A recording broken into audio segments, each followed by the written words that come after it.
And look who's back and in desperate need of a haircut, apparently. I'm back in Green Yamo Studios. The clock is over my left shoulder to remind us all that time is precious. Don't squander it. As the title of this video implies, this is really just a placeholder. Lots of changes going on here, and my ability to find a shooting facility as well as where actually I'm going to be located is going to be changing in the near future. But it's been a while since I made a video, so I figured let me kick out a cheap knockoff video for a couple of reasons. One, to let you all know that I'm still alive and the fake pandemic hasn't killed me yet. And two, because although I haven't been making any real content, incredibly I'm picking up subscribers and people are still commenting to me. So this will be a brief discussion, and I'll go to a quick mailbag just for, because I want to keep some momentum going. I don't know how many subscribers I have, but hell, I can't believe you people are still watching this stuff. The talking point on this video will be something that I've been meaning to do, promising to do. As I review my past work and my videos, I have been alluding to single action, double action revolvers, reloading, using this, running a revolver type of crap. And I really thought I was going to be able to do that. As you saw from my last video, I got to a range. It allowed chronographs. It allowed a little more freedom in what I'm doing. I figured I'd be able to, and this is why I'm coming to you from kind of a weird angle. You'll see in a second with my small demonstration. It thought it would allow me to do a lot of stuff like that. Then, life intrudes, and I have to get a lot of things settled first before I could start pushing out real shooting content. But at least I want to get to one point of it when it comes to running a revolver. And I'll use the old service revolver, the old model NY64 for most of this discussion. When it comes to running that revolver, and you're out there, and this is the one that actually has a firing pin attached to the hammer, I'm a little unsure as to whether or not it's safe to continually dry fire this, although I've been doing that since like 1990. But in any case, when you're running a revolver, you see a lot of things on the internet, and I see a lot of guys on a lot of really well-established gun channels. When it comes to unloading, it just goes to show you how few people are really using revolvers now. I'm seeing all stuff like this. I'm seeing weird type of things being done. Now, the way we were trained to do it in the NYPD, maybe it wasn't the best way to do it. It was fairly okay, and it made sense at the time. Now, it's not how I do it now, too. I'm going to throw a little couple video clips to show you what I've actually evolved into when it comes to revolvers. But here it is in a nutshell. We're at the range, or you're in a blazing gun battle, okay, being heroic. And when it came time to reload your 6-shot revolver, it was a motion like this. This is Smith & Wesson, so it's going to be a push forward. Imagine it could be if you're carrying a Ruger, as I've carried a Ruger before. You go empty. You hit that cylinder release, push it forward with these two fingers. This is how they taught us. Grab the gun, lock it in, and with one hand, while you're reaching for this is why I'm at this angle. I'm not wearing my belt though. While you're reaching for your speed loader, hit that plunger. Not like I just did. I kind of fucked up. They wanted you to snap it, snap it down. Use gravity to get those spent casings out. When they come out, you should already have your speed loader out there. Turn the gun totally muzzle down. Let gravity work for you.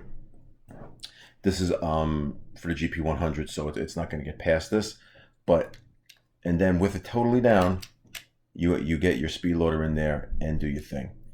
This is an HKS, right? Yeah, we used the HKS speed loaders back then. This is for a 357 Magnum for the GP100. And I think I might have mentioned before, that's a lot different. You don't get any type of real movement on them. The HKSs we used for these bad boys back in the day, I think I mentioned it was like herding cats or some shit like that.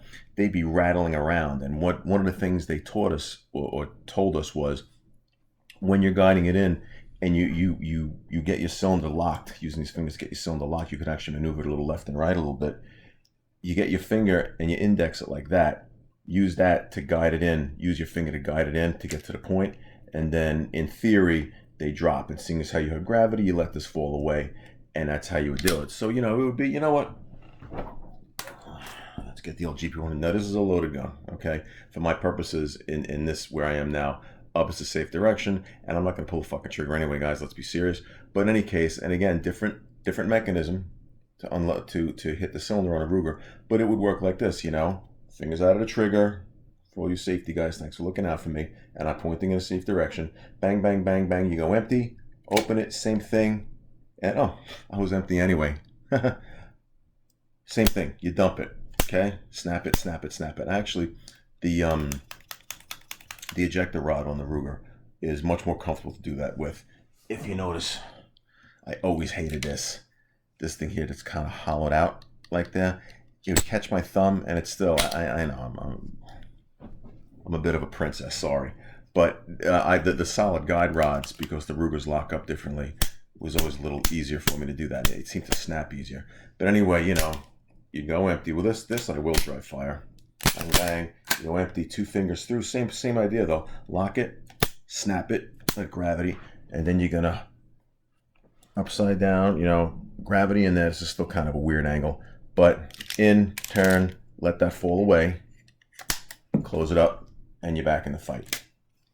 Let me empty that out so no one gets shot through the screen.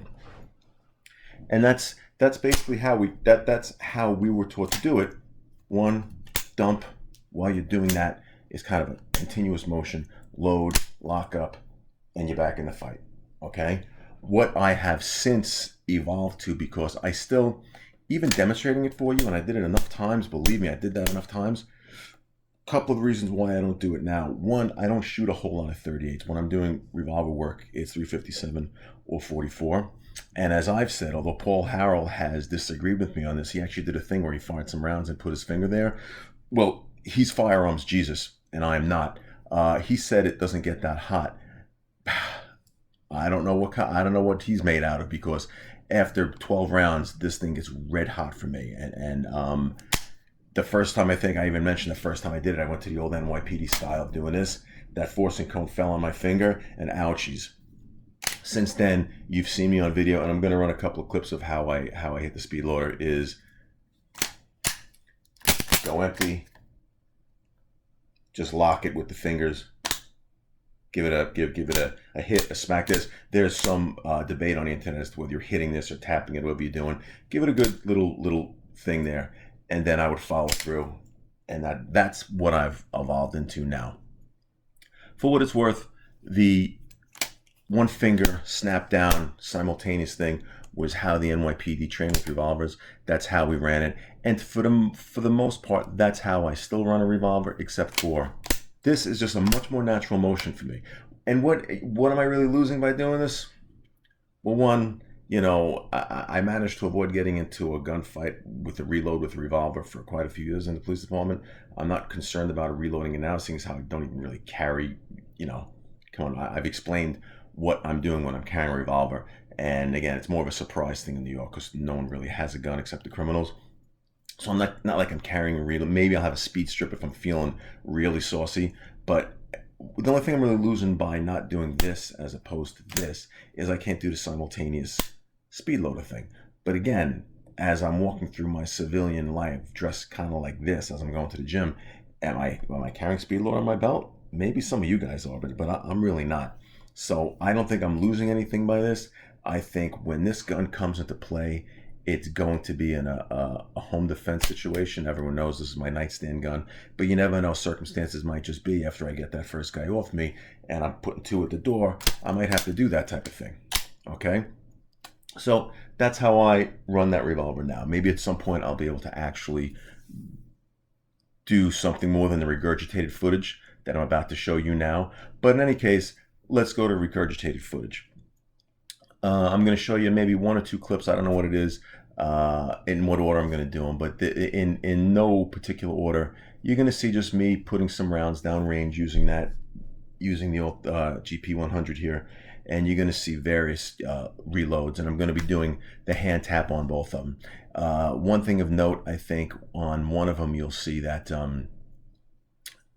after I reloaded once or twice, I kind of got lazy. And I did one of these things to finish up. I just did like a thing like that, and you'll see I got a spent casing. So for me, that's why I don't think I'm going to hit this sufficiently hard to bend this guide rod. I suppose if I went into it like that over time, I would do it, but that's not what you're doing. You're just tapping it. give it a little shock. And even that's what NYPD, snap it. They didn't want us to plunge the thing.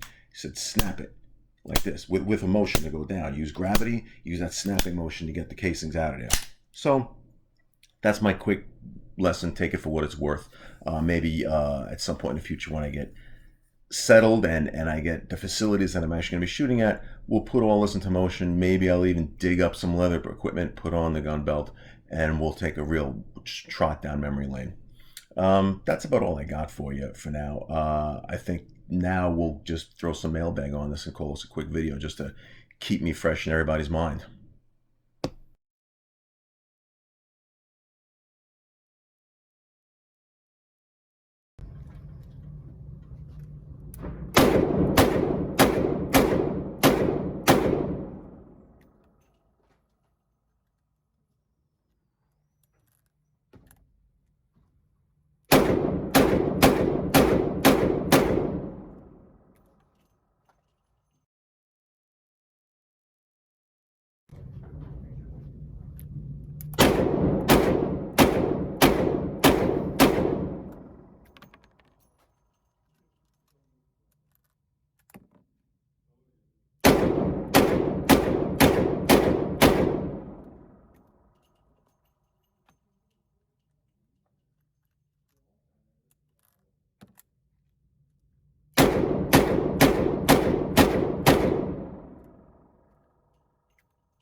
All right, everyone's non-favorite part of the video, and again, skip it if you want. This was just for me to give it a reason that you all know I'm still alive.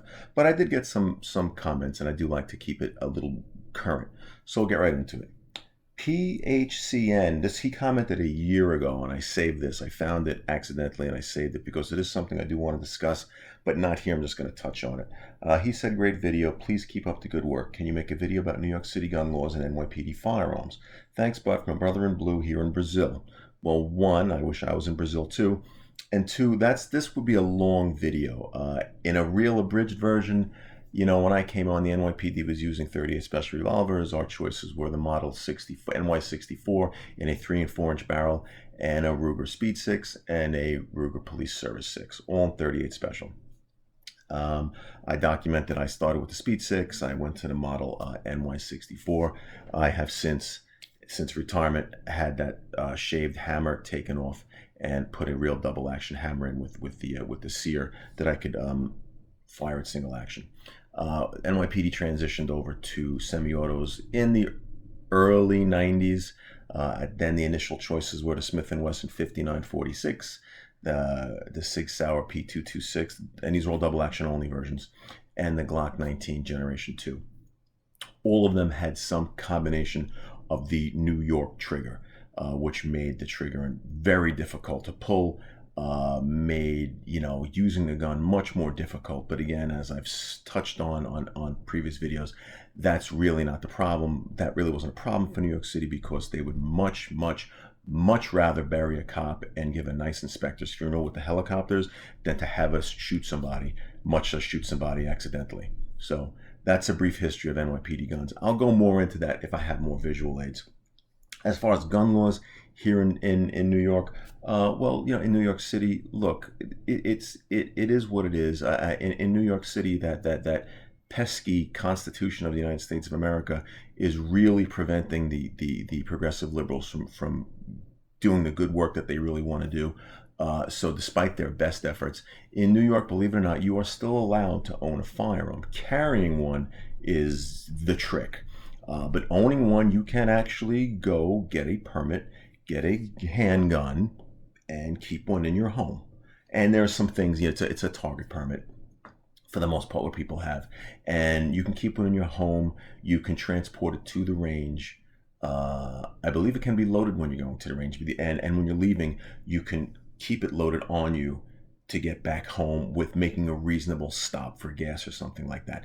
The reason being is, if they make it so strict, you think, oh, geez, New York, they'll probably make you disassemble a fucking thing before you leave the range.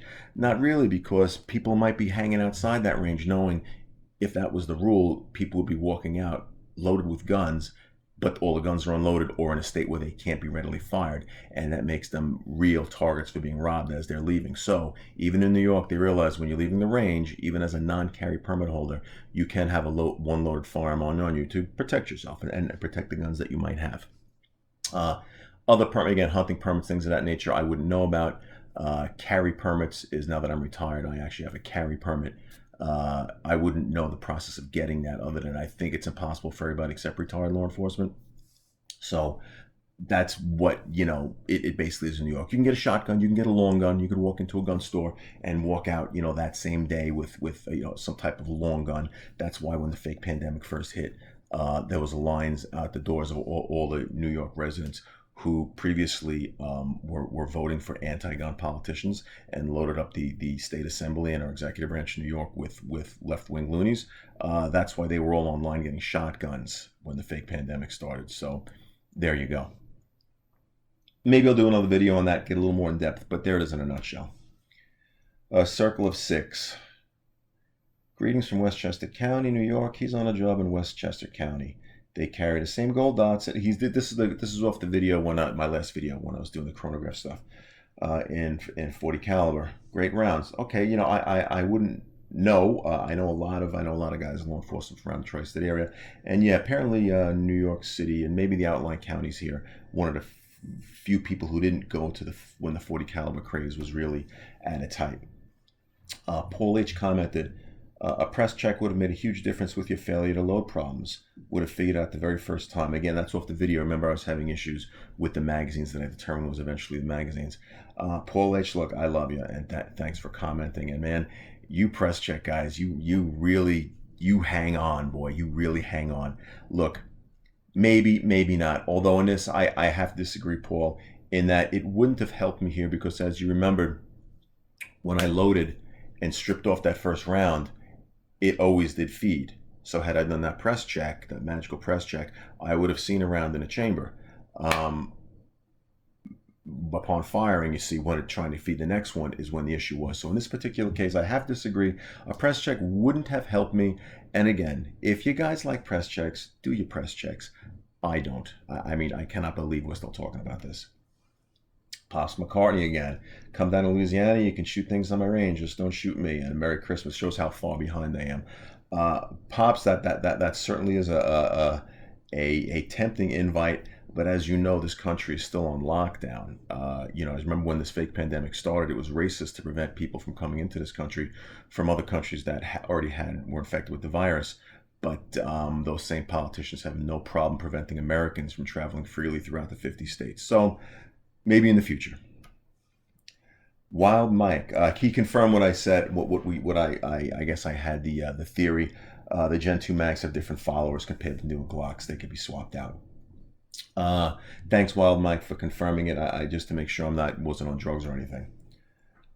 Snowman 366. Test velocities on the 124 gold dot are consistent with other testing I've seen. Thanks.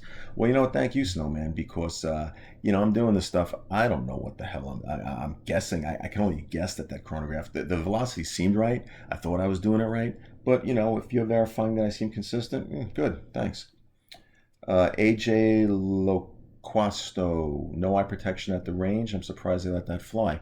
Again, I really appreciate you guys being concerned about my safety.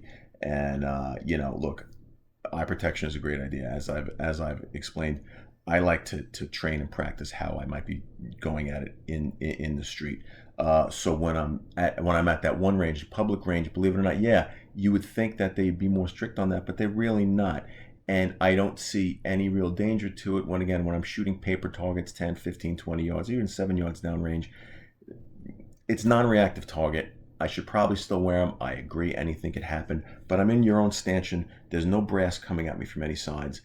I don't see the need for it. I like the natural line of sight. At the other range where I did that video, I think they it might have just been a dead day. I don't remember if I was wearing them when I was on the indoor portion, but they're fairly strict on the outdoor section of that range. So you'll see me depending on the facility and what I'm doing with the eye protection. Dale Jenkins talked about reshaping Altamont grips, and he agrees with me. Dale, thank you. The forcing cone on Magnums. Jesus, it gets hot, right? It's not just me. I'm not some lunatic. I'm not some girly man. Jamie Collette commented, love this video, talking about, I guess, the 365 videos. Yeah, watched all 3 of your 365 videos. I like your in-depth style and New York accent. Great storytelling. Well, I mean, New York accent. I don't have an accent. You guys have the accent. Thanks for the comment, Jamie. David Grieve, can't go wrong with the 357. Oh, why did I? This one, David. You're right. A holster that covers the trigger completely. Remember this thing? Way back in one of my earlier videos about this gun, and this holster here with the trigger, and it kind of freaked me out. And yeah, it locks in the hammer, so you can't do it. You know what though? I got to agree. I don't love it. I don't use this holster very much anymore, if at all, because it's just this freaks me out. It still kind of freaks me out a little bit. I'm not in love with that. Telfire was asking about that weird ass install I did for the splat trigger on the piece 365. He asked if it was plastic or metal.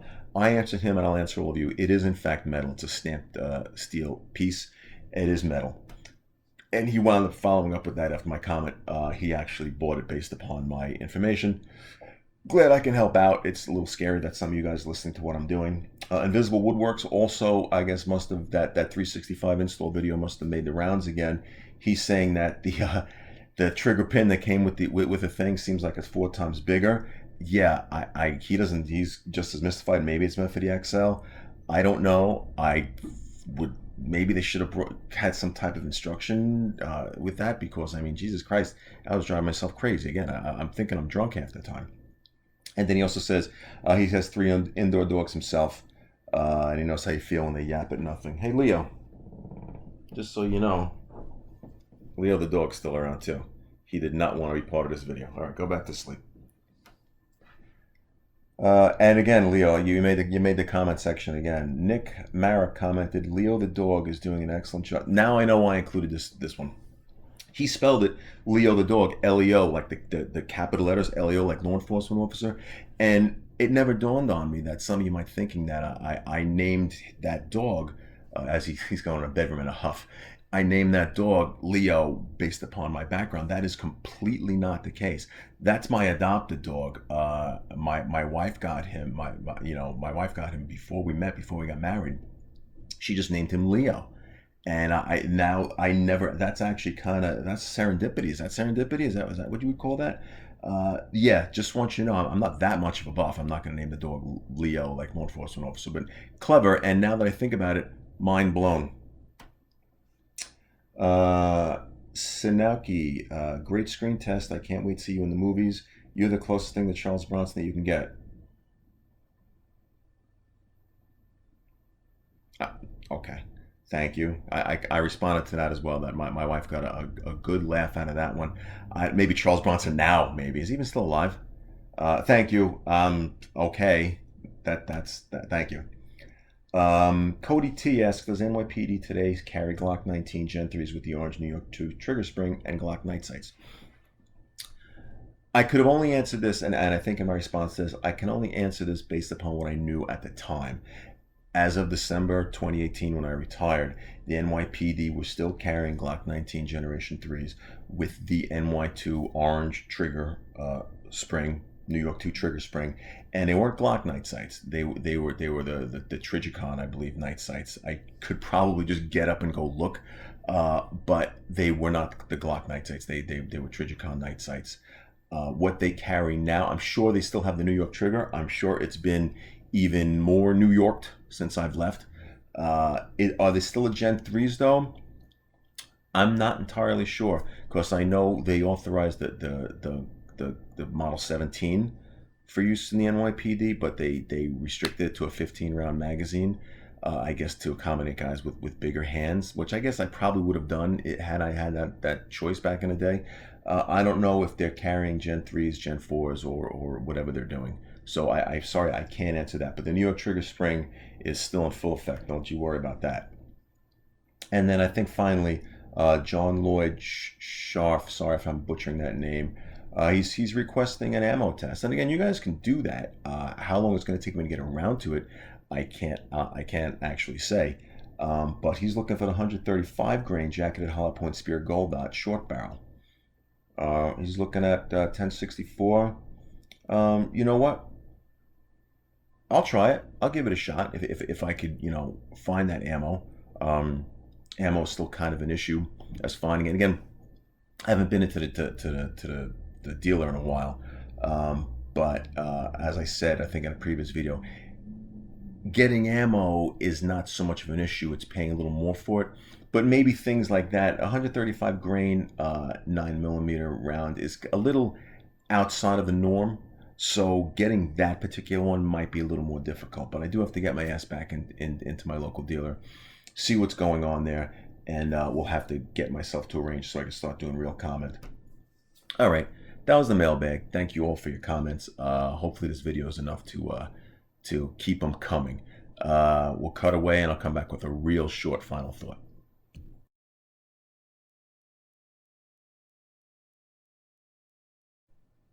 Oh, before I go, I wanted to share with you one quick memory. I made a reference to this story, I think, a long time ago. And again, I'm not going to use full names because it's, I'm not here to embarrass anybody. But when it comes to these revolvers and how we use them, there was a reason, when you come on the job in the police department back then, and I'm sure now too, but they have no choice now that they're using semi-autos.